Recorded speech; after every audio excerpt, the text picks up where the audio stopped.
Salam sehat, salam kudus. Sahabat Kalam Kudus dimanapun berada, senang sekali bertemu dengan sahabat-sahabat sekalian.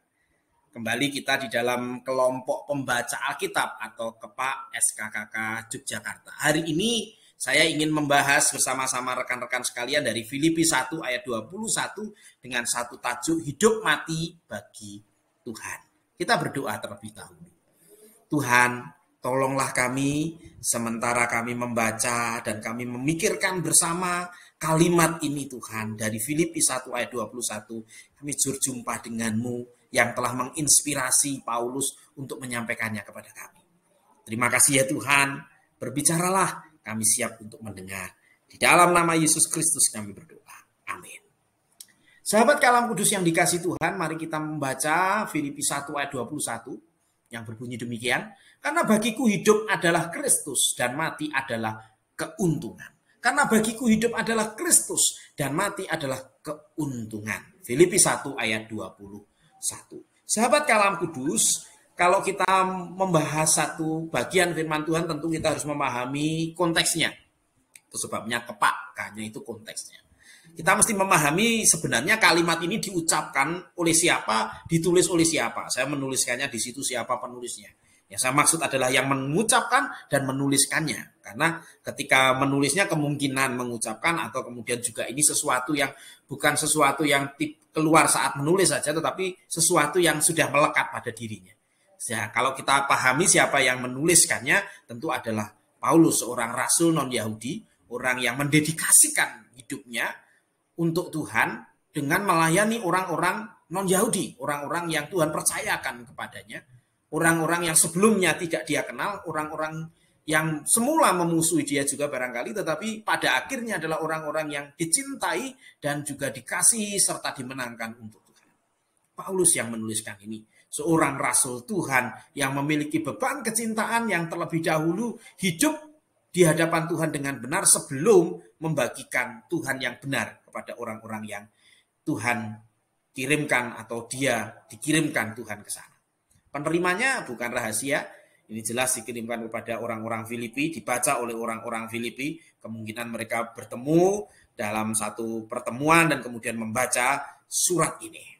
Jadi mereka adalah jemaat yang sebagian besar adalah orang-orang yang dimenangkan oleh Paulus ketika Paulus mengadakan perjalanan ke kota mereka atau kota yang lain dari wilayah sekitar mereka dan kemudian menerima Tuhan. Dan orang-orang itu pada akhirnya juga menyampaikan pada keluarganya, sanak familinya, temannya, rekannya. Di antara mereka ada yang mengenal dan kemudian jadilah sebuah jemaat Tuhan. Dan kemudian mereka ini berkumpul menjadi satu gereja kalau zaman sekarang, satu persekutuan.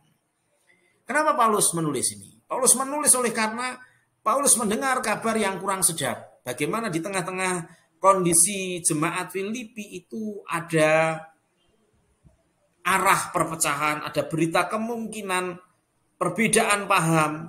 Kalau kita membaca di dalam Filipi pasalnya yang keempat, di situ Paulus dengan jelas kemungkinan besar itu adalah dua wanita yang menjadi pemimpin atau memiliki pengaruh yang bernama Euodia dan Sintike yang memiliki perbedaan pandangan, dan Paulus meminta Sunsuges temannya untuk mendamaikan mereka, menolong mereka, mengembalikan kepada tujuan Tuhan memanggil mereka untuk menjadi pemimpin, memberi pengaruh di tengah-tengah jemaat Filipi. Bukan itu saja, kalau kita membaca surat ini, di situ Paulus juga mengatakan hati-hati dengan orang-orang yang bisa menyesatkan mereka. Karena Paulus mendengar ada orang-orang dari jemaat Filipi sendiri yang kemudian tidak setia di dalam Injil Tuhan. Dan lebih penting lagi juga Paulus mendorong mereka untuk terus saja hidup di dalam Tuhan. Kalau mereka hidup di dalam Tuhan, maka kesesatan tidak terjadi, perpecahan juga tidak terjadi. Intinya, kenapa Paulus menulis itu? Kenapa Paulus mana mendengar kabar-kabar seperti itu? Untuk apa? Jelas, Paulus mendorong mereka untuk kembali hidup bagi Tuhan. Kembali untuk menjadi saksi Tuhan. Kembali untuk diberkati dan memberkati. Sahabat Kalam Kudus, memang seperti itulah hidup kita sebenarnya. Harus punya arah yang jelas dan tujuan yang jelas dan terus hidup di dalamnya. Kalau kita ada di dalam Kristus, kita punya tujuan yang jelas, arah yang jelas, sehingga ketika kita harus menghadapi tantangan seperti jemaat Filipi, tantangan dari dalam maupun juga tantangan dari luar, Bisa juga dari dalam yang berasal dari luar, sama seperti penyesatan yang sedang dihadapi orang Filipi ini. Tapi apapun itu, kalau kita kemudian berfokus kepada hidup bagi Tuhan, maka semuanya bisa dihadapi. Bagaimana perasaan Paulus ketika menulis, emosinya? Paulus tentu diliputi satu kesedihan juga, walaupun dia mengatakan mengajak untuk bersuka cita, tetapi di dalamnya mungkin lebih tepatnya keprihatinan, bukan kesedihan bagaimana. Tapi sedih karena mestinya begitu, kok begini sih?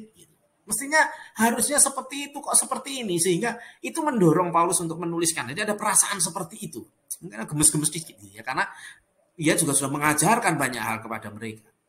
Bagaimana pembaca pertama atau orang-orang Filipi? Ya ini ada dua kemungkinan. Ada yang kemudian dengan keras hati tentu menolak, tidak berperasaan. Tetapi saya yakin Paulus menulis itu dengan satu perasaan bahwa mereka adalah orang-orang baik.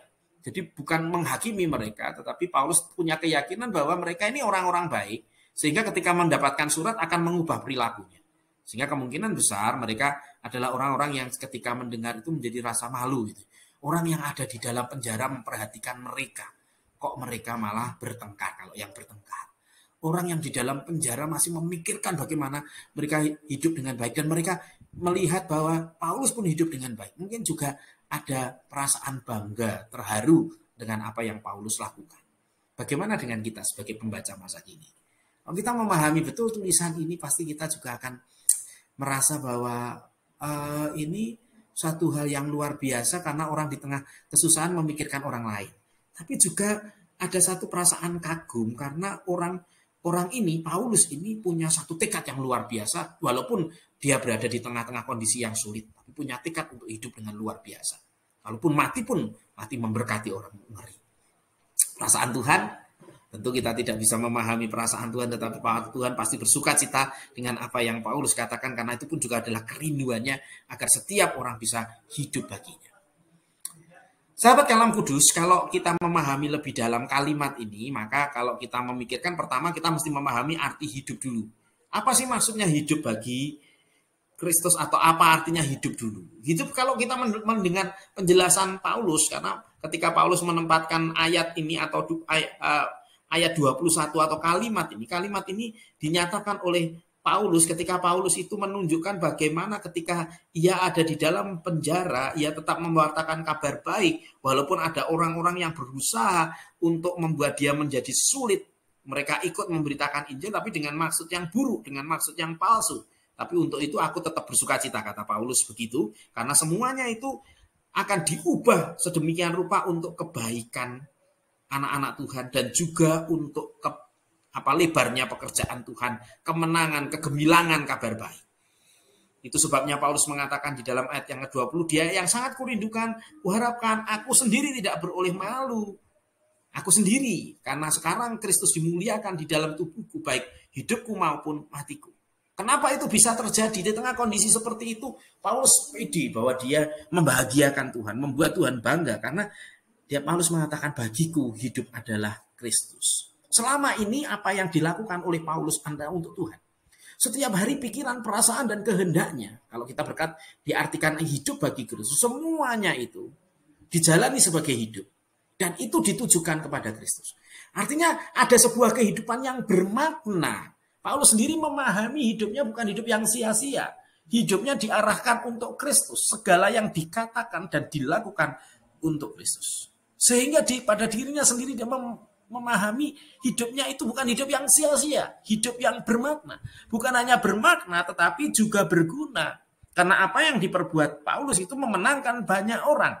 Bukan hanya sekedar apa yang dikatakan oleh Paulus yang memenangkan orang, tetapi apa yang dijalani oleh Paulus. Hidup Paulus yang baik, hidup Paulus yang benar, tutur kata Paulus yang berkenan kepada Tuhan, dan segala perilaku yang baik, yang indah, yang menyenangkan, yang menjadi kesaksian yang dirindukan oleh orang banyak. Itu yang menjadi bukti bahwa ada Tuhan di dalam hidup Paulus. Paulus hidup bagi Kristus setiap hari. Seluruh hal yang dilakukan Paulus itu adalah sesuatu yang bermakna bagi dirinya sendiri dan berguna bagi orang lain. Bahkan ketika dia di penjara, dia menulis surat, itu pun sesuatu yang berguna untuk jemaat Filipi dan bermakna bagi pekerjaan Tuhan. Arti mati adalah keuntungan apa?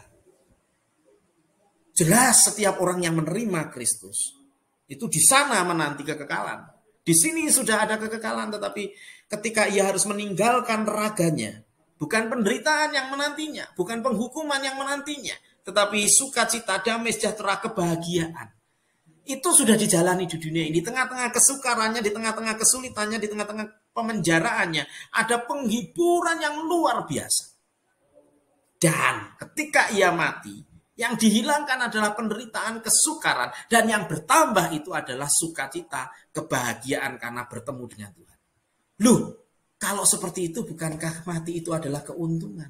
Karena ketika mati kesukaran, penderitaan hilang. Dan penghiburan yang dulunya diberikan kepada kita di tengah-tengah dunia itu dilipat gandakan. Itu keuntungan. Sesuai Paulus mengatakan, aku didesak dari dua arah. Karena aku ingin diam bersama dengan kalian. Aku ingin pergi dan diam bersama dengan Kristus. Menikmati sukacita yang tiada taranya itu jauh lebih baik. Tetapi lebih perlu tinggal di dunia ini untuk mewartakan kabar baik. Memiliki hidup yang bermakna dan berguna. Jadi kalau kita memahami secara utuh, Paulus sedang mengatakan kepada kita sekalian dan juga pada jemaat Filipi, teman-temanku, hidup kita mestinya harusnya yang bermakna, berguna. Memiliki arti karena bukan hidup yang sembarangan, tetapi hidup terarah kepada tujuan Tuhan, terbangun di dalam kedekatan Tuhan, diliputi kehadiran Tuhan, sehingga memberkati sesama. Ada Tuhan membuat hidup kita bermakna, dan kita melakukannya sedemikian rupa seluruh yang dikehendaki Tuhan, memberkati sesama kita, itu berguna. Namun juga yang sama, sesudah kita menjalani hidup yang bermakna dan berguna itu, ketika kita meninggalkan dunia ini, ada kekekalan, ada bukan penghiburan, ada sukacita, ada damai sejahtera yang begitu melimpah yang sedang menanti kita. Ini yang disebut sebagai keuntungan. Jadi ketika Paulus mengatakan karena bagiku hidup adalah Kristus, setiap hari Paulus hidup menjalani hidup yang bermakna dan berguna karena bersama dengan Tuhan dan melakukan hal-hal yang benar, hal-hal yang menyenangkan, yang memberi manfaat, memberkati orang lain. Dari apa yang dia katakan dan dilakukan. Di sisi yang lain dia juga sedang menanti puncaknya, yaitu ketika ia harus meninggalkan raganya, mati. Karena mati itu adalah keuntungan. Tidak kalah serunya, tidak kalah bahagianya. Kalau kita aplikasikan sahabat Kalam Kudus, maka saya ingin bertanya kepada diri saya dan sahabat Kalam Kudus. Bermakna dan bergunakah hidupku?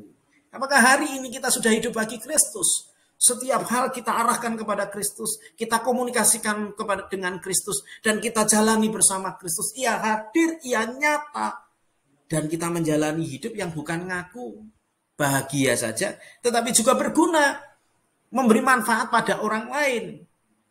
Memang tidak mudah. Di dalam hidup ini banyak hal yang tidak mudah, yang sulit. Tetapi kalau bersama Kristus, semuanya menjadi hidup ini menjadi indah, baik, dan yang lebih penting memberkati sesama kita, memberkati orang-orang yang bersama kita, keluarga kita, rekan-rekan guru kita, anak-anak kita, orang tua, siswa, dan semua orang yang Tuhan jumpakan dalam hidup ini. Sudah bermakna dan bergunakah hidupmu? Jika belum, ayo, Kristus sedang menantimu, buka hatimu, izinkan Kristus hidup, maka ia akan menuntunmu pada hidup yang bermakna dan berguna.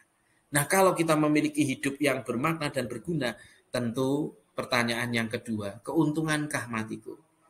Kalau yang pertama kita lolos, maka yang kedua, hidup kita pun menjadi hidup yang membawa keuntungan bagi diri kita, karena kita memiliki sebuah kepastian. Di dunia ini ada penghiburan, di tengah-tengah segala kesusahan karena hidup bagi Kristus. Tapi kalau saya mati, ada sukacita, damai sejahtera, berkat-berkat yang melampaui segala sesuatu yang menanti kita.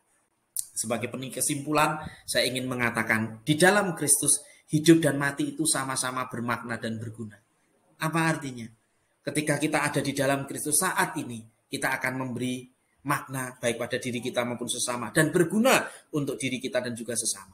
Tetapi ketika kita menjalani hidup yang seperti itu dan satu kali kita mati, maka kematian itu juga bukan kematian yang sia-sia, tapi kematian yang bermakna dan juga berguna, baik diri kita dan juga sesama kita, dan demi kemuliaan Tuhan.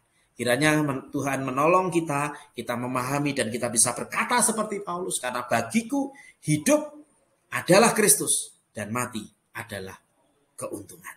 Tuhan Yesus memberkati.